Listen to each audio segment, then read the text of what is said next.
Hasto jadi duri buat KPK. Orang berpengaruh dari partai berkuasa. Guru Besar Hukum Pidana Universitas Sudirman Hibnu Nugroho menganalisis lambannya KPK dalam menetapkan Hasto Kristianto sebagai tersangka dalam kasus suap Harun Masiku meski perkara itu sudah berjalan sejak 2020. Hibnu bilang hal itu tak terlepas dari posisinya yang kini menduduki jabatan elit sebagai Sekretaris Jenderal, Sekjen, di PDIP. Hasto orang berpengaruh di partai dan seperti diketahui, PDIP saat itu merupakan partai penguasa. Dalam pengungkapan hukum, dalam ilmu kriminalistik tidak terlepas dari status orang. Sehingga kalau seseorang sedang menduduki jabatan berkuasa, ini faktor eksternalnya sangat kuat sekali, kata Hibnu kepada tribunnews.com, Rabu, 25 Desember 2024.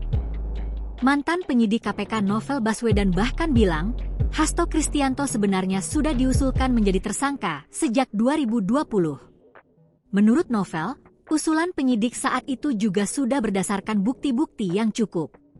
Hibnu menyebut tak sepenuhnya menyalahkan pimpinan Komisi Pemberantasan Korupsi, KPK, sebelumnya yang terkesan lama menentukan status hukum orang nomor 2 di partai berlambang moncong banteng tersebut.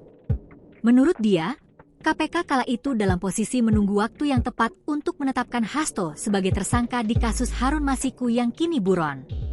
Dia menuturkan, hal itu sebagai strategi dari penyidik sebelum akhirnya mengambil langkah terkait kasus tersebut. Hibnu juga menjelaskan bahwa tidak bisa dipungkiri jabatan seseorang bisa jadi hal yang mempengaruhi dalam proses pengungkapan suatu perkara hukum. Meskipun, kata dia, pada hakikatnya KPK semestinya bisa lebih percaya dalam suatu pengungkapan perkara.